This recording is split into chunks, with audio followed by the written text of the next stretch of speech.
Tom, the well-traveled American here. It's 10 January 2026.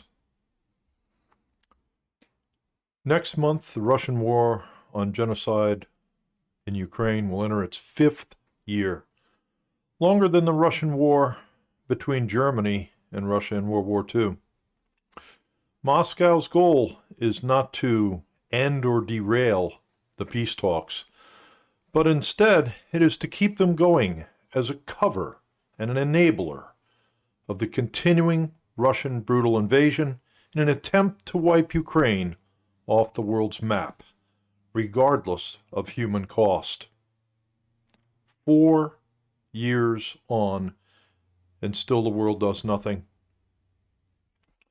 The strike on Lviv with the long-range Oreshnik hypersonic ballistic missile demonstrates further escalation by Russia and an expansion in the geographic use of advanced missile systems. Attacks on critical infrastructure near EU and NATO borders increase regional security risks and underscore the need for a strengthened international response to Moscow's actions.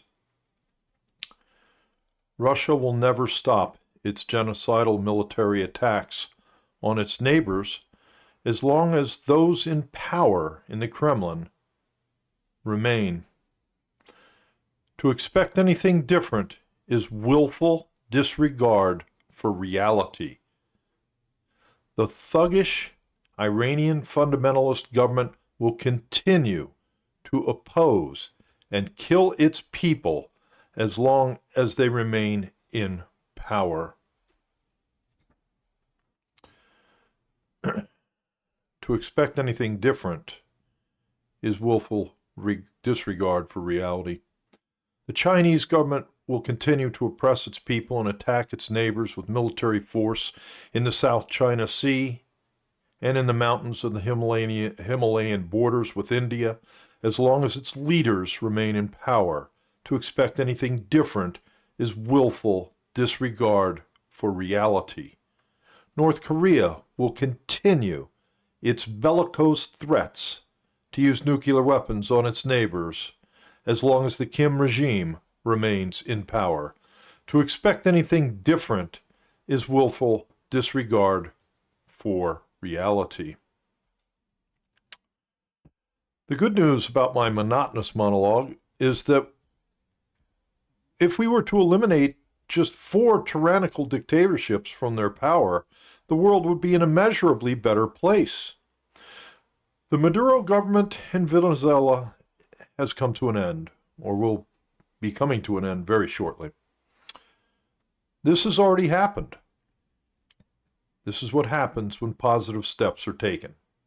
The Iranian genocidal and theocratic government is also likely to come to an end, but we cannot just stand on the sidelines and provide those who fight with good wishes and banal platitudes uttered in the UN. It will take blood to cleanse the world of these truly evil governments. Thankfully for the West, there are people willing to shed their blood in this cause.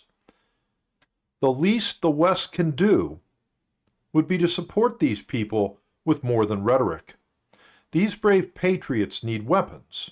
If you live in the West, your choice is simple.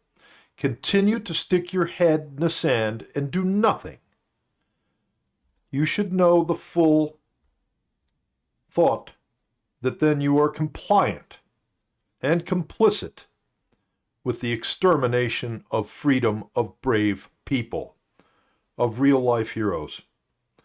I'm going to do something now that I don't normally do, ever, whether in person or online. I'm going to actually ask people to do something. Sadly, my experience in this world has been asking for things usually ends up with a lot of nothing. I hope I'm wrong.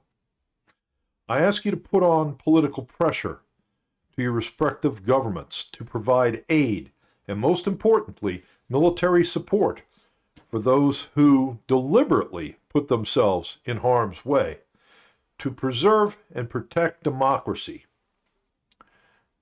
Get involved directly. Do not assume that someone else will do it. They won't. In short, do not be lazy and self-centered, at least this time. Make a few phone calls. Send a few emails. For if you cannot do this small task, then you truly do not deserve any freedoms for yourselves. And lastly, I'll just point this out. Does anyone know